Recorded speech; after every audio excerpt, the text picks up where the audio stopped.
Hey guys, welcome back and thanks for being here again. Today's story is about cheating and everything that comes with it. So, without further ado, let's get into it. My last class of the day was canceled, so I decided to come home and surprise my girlfriend.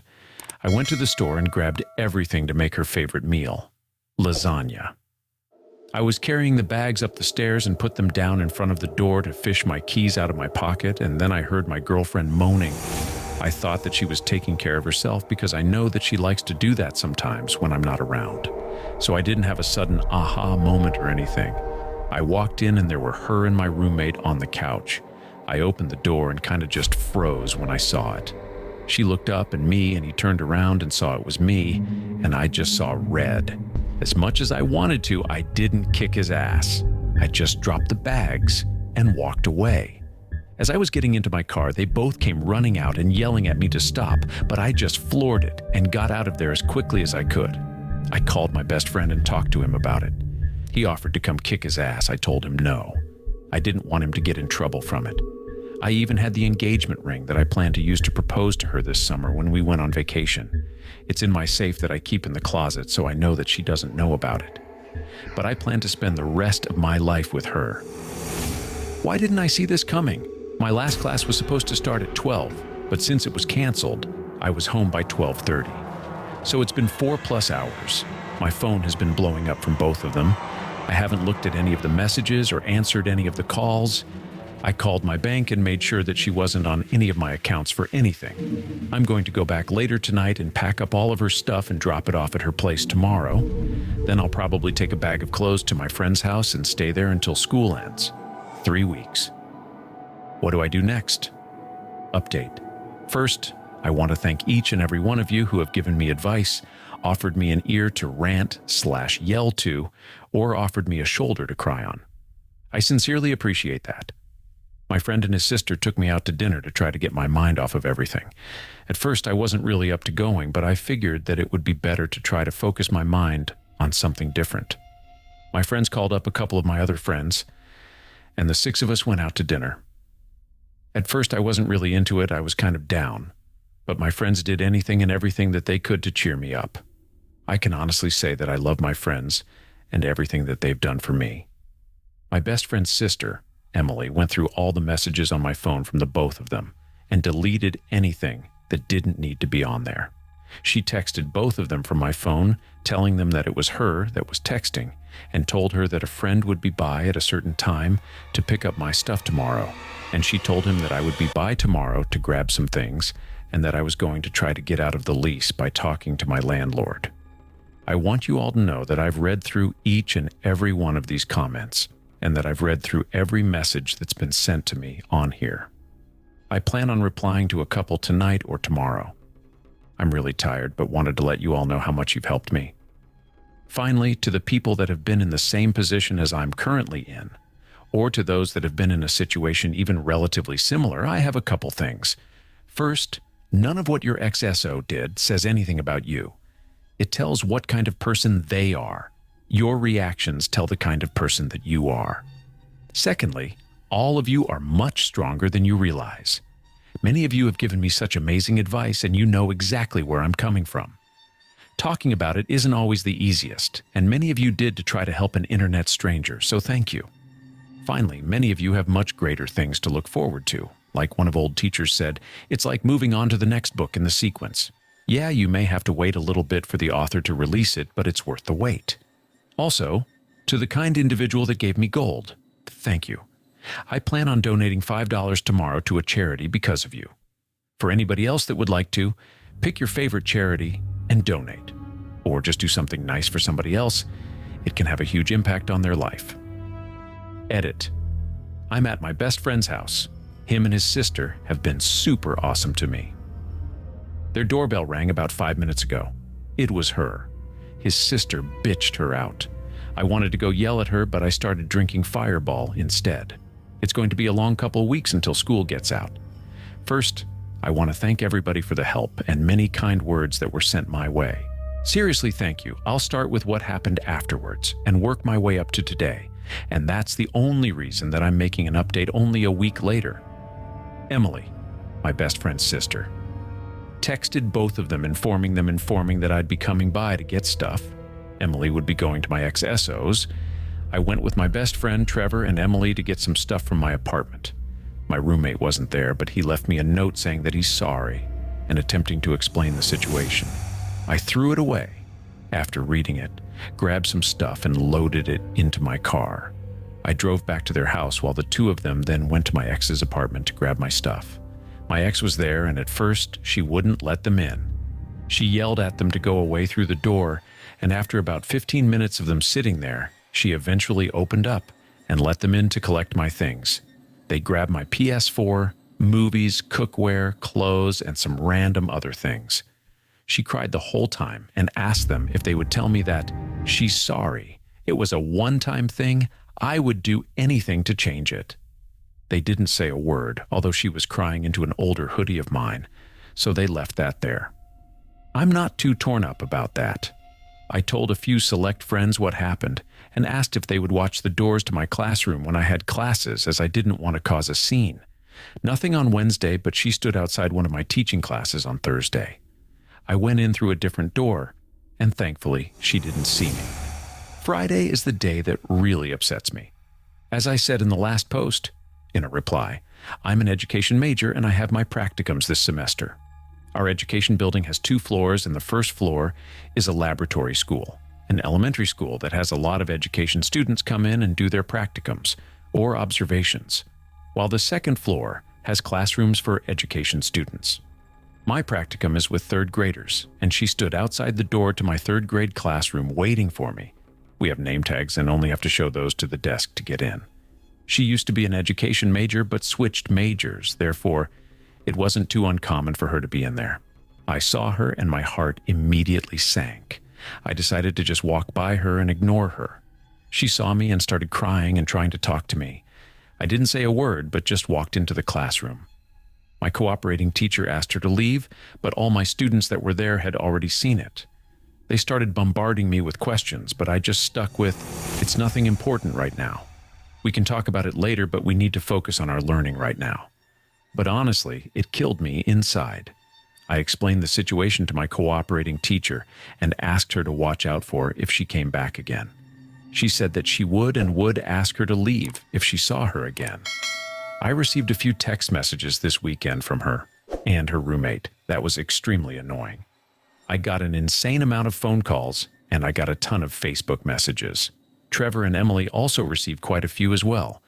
I worked all weekend and threw myself into lesson plans and projects due. I also went and played a round of golf with some friends. Today is really why I'm updating.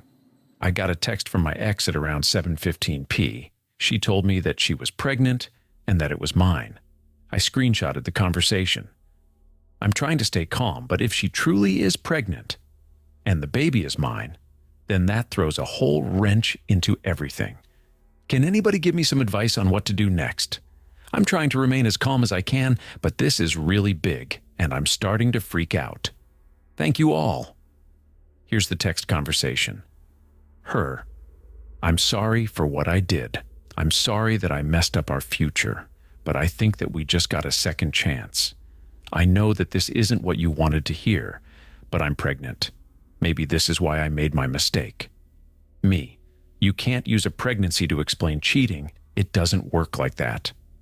I want a pregnancy test, not one from the store, but to actually go to the doctor and have them do that. If it turns out that you are pregnant, then I want a paternity test. Her. Fine. I'll call the doctor tomorrow and set up an appointment. But if I'm pregnant, can we have a second chance? Me. No. All I want to know from you is when and where the appointment is. She seems to calm for this to just be a joke. She's been batshit crazy for almost the past week, and now she's extremely calm. I'm honestly extremely scared. Hey everybody, I've been asked multiple times for an update, but it's been super busy, and I actually have a little time today, so I thought I would update everybody on my situation. My ex made a doctor's appointment for a couple of days after my last post. She sent me a text with the date and time and asked me if I would be going with her. I told her that I wouldn't, but that I wanted Emily to go with her. She straight up refused and said this was our baby, and that if I didn't go, she would cancel the appointment and wait until I was ready to go. We argued for a little bit until I gave in. I told her that I would meet her there and I would stay for the entire thing, but I was going to be stone silent the whole time unless the doctor asked me a question. Her appointment was at 9:15 that morning. I showed up at 9:10 and sat across from her in the waiting room. The doctor called her back a couple of minutes later. They talked for a couple of minutes. She asked her some questions, and then she had her go to the restroom to pee in a cup. I made sure that her purse and everything stayed in the room. Somebody warned me she would be crazy enough to buy a pregnant woman's pee and use that instead. After she gave the cup to the doctor left, and then she tried to talk to me. I sat there and ignored her and texted my friends until the doctor came back and confirmed that she was pregnant. I started shaking and tried to control my breathing, but my ex was so excited, and the doctor was excited with her. Then came the ultrasound, and my ex was roughly 11 weeks pregnant. After a couple of minutes, I excused myself and left. I texted her as I was leaving that before anything else happens, we're having a paternity test. First off, non-invasive prenatal testing is super expensive. I told her that I would pay for half, but that if the child wasn't mine, then she would have to pay me back for that. She told me that her parents were willing to pay for it. Her parents have more money than I would know what to do with. Like millionaire's money. I told her that my ex-roommate was taking the test as well. She said that he didn't need to, and I snapped, saying that I guess I can wait another 6 months, because they won't put my name on the birth certificate until they prove I'm the father. She finally agreed with me and made him take the test as well. There's a place around here that actually specializes in DNA testing, so we were able to get in just a couple days later. She brought her mom with her. They told us that they would have the results in 10 days and that we could come pick them up, or they could mail them to us. We said we would pick them up in person. I was too nervous to go to the results. Emily and Trevor both went in place for me. According to them, my ex wasn't happy that I wasn't there and almost refused to let them see the results. But her mom told her that she could understand why I didn't want to be there. I'll never forget that phone call from Emily. Hey! Me. Well, Emily, you're not the dad. You should have seen the look on your ex-roommate's face, though. He's the dad. I didn't make this clear. Sorry. At this point, I squealed like a little girl. My ex attempted to text me later, and I just ignored all of them. Both of her parents did text me, though, saying that they wish me well with teaching. That really meant a lot to me. As for other things in my personal life, I've gotten a new apartment over by Trevor and Emily. My ex doesn't know where I live at the moment. Her number's blocked. She's blocked on Facebook, and everything else that I could think of to block her on. I've joined a summer baseball league, and I play for that 2 times a week. I'm volunteering in the preschool classrooms on campus in the mornings. My job is giving me more hours requested. I'm taking 3 summer classes, and I'm the ASL tutor for the summer classes now that they have started. I also bought a bike, and now I ride that daily as well. I also got a kitty. His name is Jasper, and I read a lot more now. I realized that I wasn't reading as much as I normally did while I was with my ex, but I've gotten back to reading. My friends are saying that I'm too busy now and that I have even less time than I did when I was with my ex. I like that. The busier I stay, the less I think about her, and the happier I am. There's a week between the summer classes that I'm tutoring this summer and Emily, Trevor, Emily's best friend, and I are going on a 5-day hiking/camping trip. I want to say thank you for everybody that helped me through this. The support that you've all given me has really helped me. There are still the people that are saying this isn't true, but I'm receiving a lot more positive support than negative. No, Emily and I are not going to date. For the many people that have asked, I'm sorry to disappoint you and say that we're not. I don't see her in a romantic way, and I plan on staying single for a while.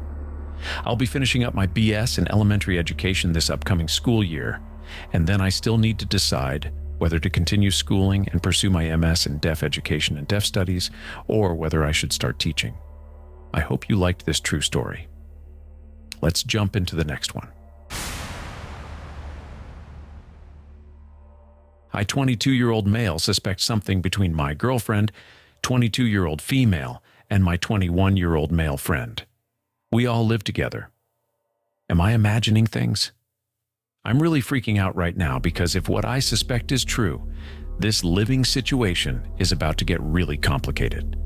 Please tell me I'm just crazy. Sorry if this is long. Background. We are two couples living together. We all attend the same university. The apartment was originally leased by my girlfriend of about 2 years, Alexis, 22-year-old female, and our mutual friend Brooke, 22-year-old female. The apartment is huge and expensive. There was originally supposed to be 3 girls living there, but the last one backed out abruptly. They were planning on moving somewhere cheaper, but they had put a lot of work into the apartment and loved it so much they hated the idea of leaving. I offered to move in when my lease was up in May so we could split the rent and utilities 3 ways. I was sleeping over often anyways. Both girls were absolutely ecstatic about the idea. Shortly before I moved in, Brooke started dating my best friend Derek. This was cool because now both couples got to hang out with their best friends and SOS all at once. It seemed perfect. Derek began sleeping over a lot, and when his parents sold their house and left in October, he temporarily moved in. We haven't really pushed for him to find a new place because splitting everything 4 ways is helping all of us so much. But again, only Alexis and Brooke are on the lease. The apartment owner surprisingly does not mind as long as rent gets paid, because we are always quiet. There are 3 incidents that made me think something was up. If it weren't for these combined incidents, I would never make an accusation like this because Alexis is such a sweet and shy girl and Derek has been a brother to me. They don't seem flirty, but as I mentioned before, all 4 of us are very close friends, so we spend a lot of time together. Incident 1 MWF. Brooke and I have early classes, so we're gone by 8 a.m. Derek and Alexis start in the afternoon, so it's not unusual for them to leave together, though they usually take separate cars. One of these days, I decided to wait for Alexis outside of her class so I could surprise her with lunch. I watched everyone shuffle out of the class, but Alexis wasn't with them. I texted her asking where she was, and she replied, "Just got out of class, gonna go home to study." I called her to see if I had just barely missed her or something, and there was no response, which I considered weird because she had just texted me a second ago. She didn't answer until much later, which is also unusual for her. She's one of those girls that's often on her phone. I ran into Brooke later in the day and she mentioned in passing that Derek had stayed home sick. She was going to bring him soup, blah blah. At the time, I didn't think much of it. When I got home later that night, I noticed Alexis's car was in the exact same spot. She usually parks in guest parking because our unit only has 3 spaces. As a result, her car moves a lot. I asked her if she'd gone to class and she got quiet before sheepishly admitting to skipping because she felt the professor sucked at explaining things. But she knows I hate when she skips classes, something that's gotten her grades in trouble before, but she recently started doing better. I kissed her and said I trusted her judgment. While I was doing the dishes, she explained how she probably won't skip again because being bored alone in the house was the worst. I laughed and we went about our business. At night, we went to bed, and as I laid there drifting off, it hit me. She shouldn't have been alone because Derek was homesick, right? She was still up on her phone, so I popped awake and asked her where Derek was today since Brooke had said he was homesick. She seemed startled by the question, but that may have been from me being half asleep to suddenly wide awake with a random question. She said he was here a bit in the morning, but went to do errands or something. She wasn't sure. After the other incidents, I realized that the scattered way she answered this question seemed off, but that may just be my imagination. Incident 2, I went to throw some stuff out in the kitchen garbage when I noticed a condom wrapper that was the exact same brand Alexis and I use. It wasn't super visible, sort of tucked behind a cereal box, but the distinctive color caught my eye. Brooke and Derek always use a different brand, free from the University Health Center, while ours are expensive Trojans. It was weird because we usually keep the wrappers in our respective rooms' garbage cans, so they never appear in the kitchen. Furthermore, because of exams and general stress, Alexis and I hadn't slept together in a few days. I didn't really dig around for a used condom or anything. I just went back to the room to check if any of ours were missing. I really couldn't tell, because we buy in bulk. My first thought was that Brooke and Derek had ran out and broke into our stash, and I was upset that they hadn't even asked. Later that night, I mentioned the condom wrapper to Alexis and her eyes got wide. When I mentioned my theory, she got unusually distressed. She's always very calm, and went on a rant about them violating our privacy. I suggested we talk to them about it, and she immediately shut the idea down and made me swear not to bring it up unless they did it again. She didn't want to have this awkward conversation, which was weird to me because we're all generally pretty open about sex given that we live together. Though it is possible that Alexis was being genuine because she's from a conservative small town and she doesn't talk about these things as much as we do. Incident 3. Me and Derek are cool with the dudes in the apartment next to us, who are graduates from our university. We don't hang out or anything, but we have the kind of relationship where we make small talk about sports or whatever in the hall and are comfortable asking the other to keep it down without it being awkward. Last Monday, during our break, I was locking up when no one else was at the apartment when I ran into one of the guys from next door. We talked football for a bit, and then he mentioned that one of the couples in the apartment is really a fan of morning sex and that the walls were way too thin. I laughed because Alexis and I usually had sex weekend mornings when we had the house to ourselves. Brooke and Derek usually spend weekends at her parents' house about an hour and a half away. The more I thought about it later in the day, the more I realized we hadn't been having morning sex in about a month. On the weekends, it had been more towards the evening. Or not at all. Did he mean on weekdays? My heart sort of dropped. I kind of want to ask him to elaborate, but the conversation ended, and I feel like I missed my chance. Plus, it's a weird thing to ask, and I feel like I must be being paranoid. So there you have it, people. Am I crazy? Am I looking for signs that aren't there, or is something up? And if so, how do I proceed? I don't want to ask her just yet because 1, I don't want to come off as crazy and jealous if nothing's up too. If something is up, I don't want them to start hiding it better. I was thinking of dropping by one of those mornings they're alone together, but I don't know how to time it right.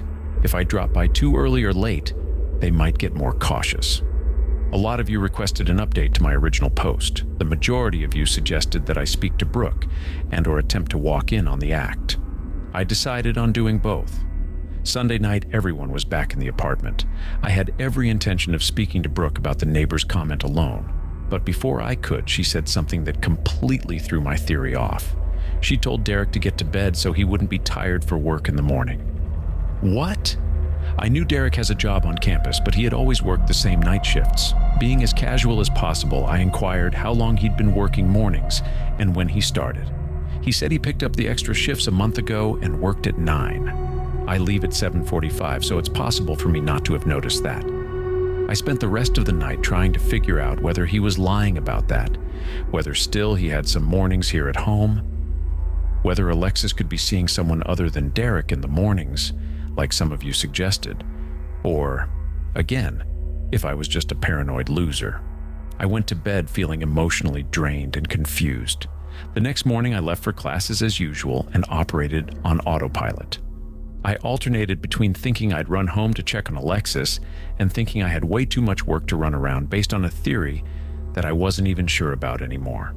In the end, I walked out of my first class and straight to my car to go home. In a weird way, I sort of wish I hadn't. When I got to the apartment, Derek's car wasn't there, just Alexis's. I walked to the apartment with my heart pounding all sorts of crazy. I don't know what I was expecting.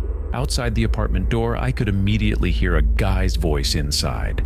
I heard him talking and laughing, and a soft feminine mumble replying and giggling back. I've been on this subreddit long enough to see all the different reactions people have to this situation. I never once contemplated what I'd do. I pressed my ear to the door and see if I could make out what they were saying, but I could only make out a word here and there. There was a lot of giggling. Then I heard the sound of Alexis being tickled and shrieking. Maybe I should have waited more. In retrospect, I wish I did, but I couldn't take it. As soon as I started fiddling with my keys, it was dead silence in there.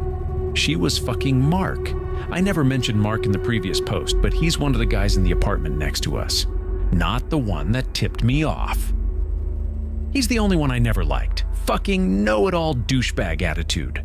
Always made inappropriate comments towards both girls. Never thought anything of it.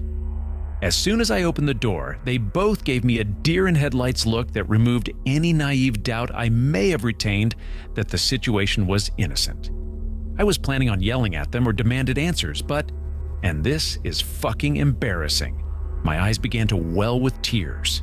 I didn't want them to see that shit, and so I said, "Nice, real fucking nice," and bolted back to my car. I heard Alexis yelling my name in the hallway and picked up the pace. I sort of expected her to be chasing me, but by the time I got to the car, there was no one following me. I drove to a park that's near the apartment and sat there in disbelief. My first thought, weirdly enough, was, how is my family going to take this? What the hell am I going to tell them?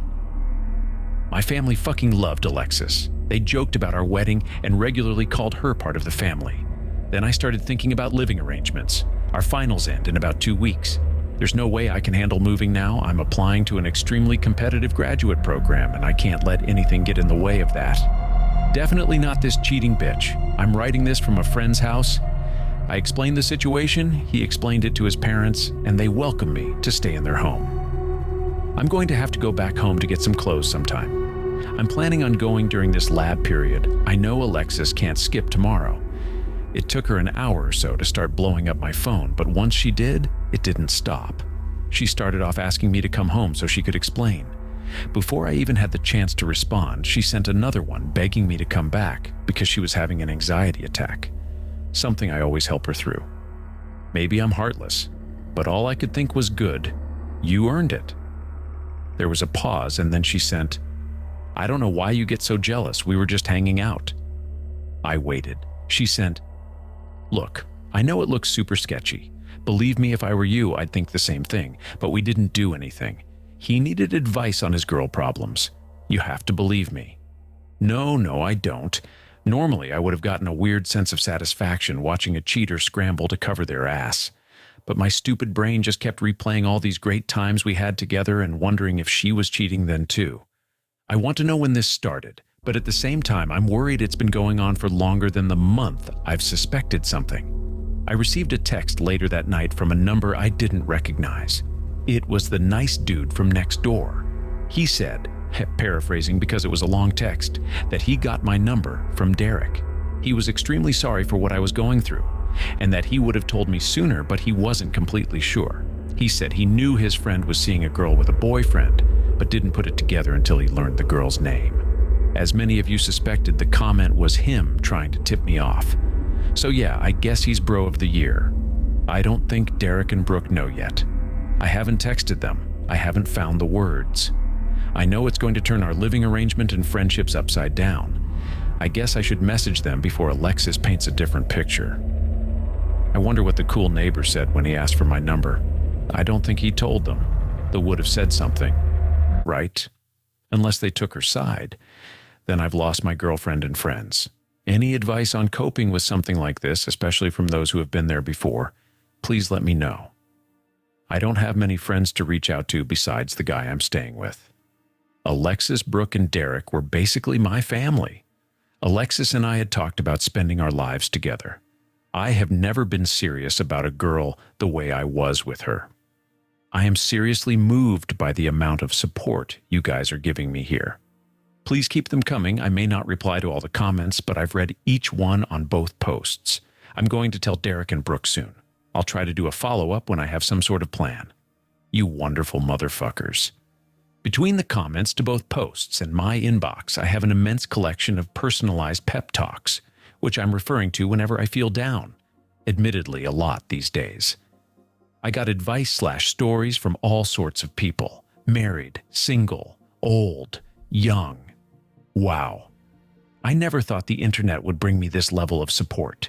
I just want you guys to know that by just typing up some comments, you have made a very real difference in someone's life.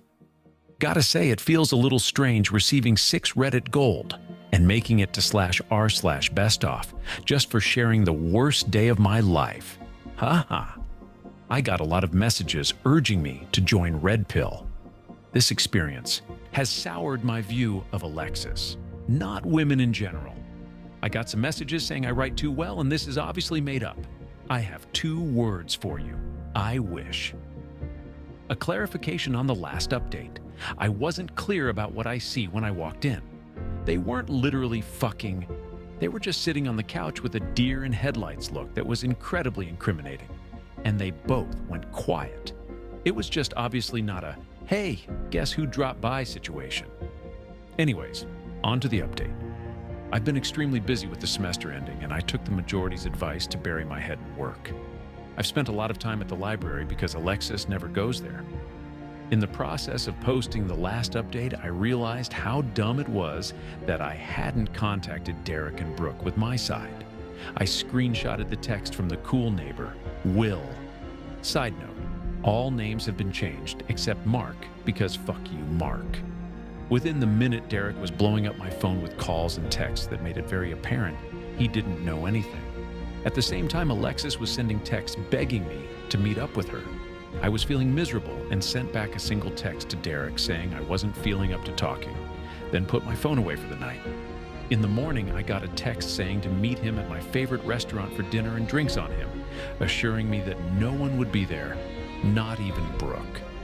I haven't had any appetite since everything went down, but the offer meant a lot, and I really did want to see him. So I decided to go after classes. I got to the restaurant first, and I had my heart in my throat, worrying that Alexis would somehow be there, but she wasn't. Derek came up to me and gave me a big hug and opened with, "Dude, what the fuck?" So here's where shit gets a bit crazy and dramatic. A lot of you suggested that Brooke might side with Alexis or had been covering up for her the whole time. I wasn't so sure, because while she is closer to Alexis, her and I have been friends for a bit longer. According to Derek, as soon as he told Brooke, she was absolutely furious. In his words, "I sort of wanted to bitch Alexis out, but Brooke took care of that. And then some." Remember how I said Alexis came from a conservative small town? Her parents had no idea that we were living together, and she constantly stressed that they couldn't know or they'd cut her off financially. They liked me enough to be polite, but they were constantly worried a relationship would distract her from school and didn't want her getting pregnant or whatever. Derek said that Brooke demanded Alexis pack her things and find a new place, or she'd call up her parents and tell them everything. Derek told me that later that night, Alexis was sitting in the living room, hugging a sweater I'd left behind and wailing at the top of her lungs that her life was over when Brooke yelled from her bedroom, "Well, maybe you shouldn't have fucked Mark then." Imagining that moment was kind of funny. Brooke's always been a very no-nonsense girl with a hot temper, but I definitely didn't expect this. It was extremely touching that she took the cheating that seriously. During that dinner, all my fears that I'd lost my friends were completely washed away, and I was able to choke down a few pieces of sushi. When we left dinner, Derek promised to let me know when Alexis was gone so I could move back in. I declined his offer because, one, even if she does move out, everything in that apartment reminds me of her, including Derek and Brooke too. Alexis and Mark probably fucked in my room, so I really don't want to sleep in it. 3, in the current emotional state I'm in, I don't want to be third-wheeling a happy couple, even though I'm sure they'd be considerate. He understood my points, but said to let him know if I changed my mind, because Brooke and Alexis' friendship seems to be pretty over. This week has been pretty uneventful, but I keep having to dodge Alexis. Luckily, I'm in an undergraduate program that only has 60 students, so we have a lot of our classes together. I asked 2 friends to keep an eye out for her after giving them a spark notes of the story, and started showing up to class at the last minute. As far as I know, she only waited outside of one of my classes. I got a text saying, "Bitch has been spotted in front of classroom. Waterworks in progress. Proceed with caution." I ended up skipping the class because I didn't know if she was going to leave and I really didn't want to risk it. Later that night, she sent me a really long Facebook message explaining everything from the beginning, and it sort of made me sick to read. I contemplated not reading it, but once I opened it, I just had to. She said that he'd been flirty with her in the halls. As I mentioned before, he would say inappropriate shit to both girls, and she tried to be friendly back, but it must have come off as flirting because he kissed her mid-sentence one day. She said she felt guilty that she led him on, and that guilt prevented her from shooting him down in future advances because she felt like it was her fault it happened, and she has trouble saying no? She said they'd only slept together 3 times and she hated it. He had pushed her into it.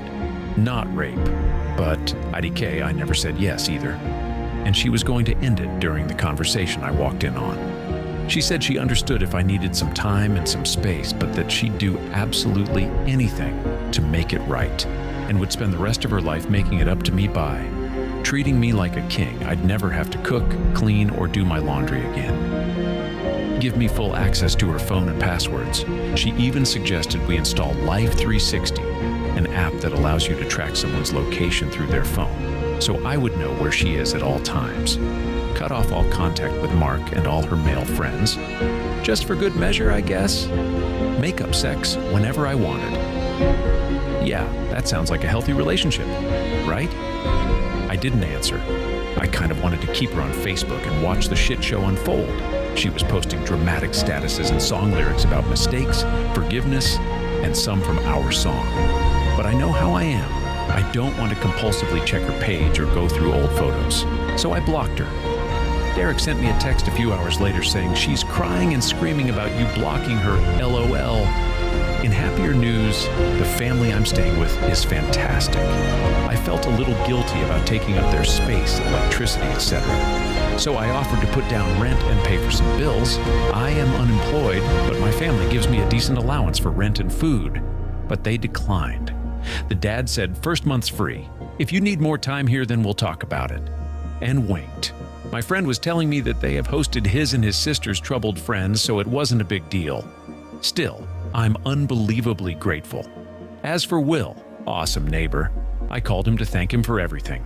I wasn't up to inviting him for dinner just yet, but I will. He apologized profusely.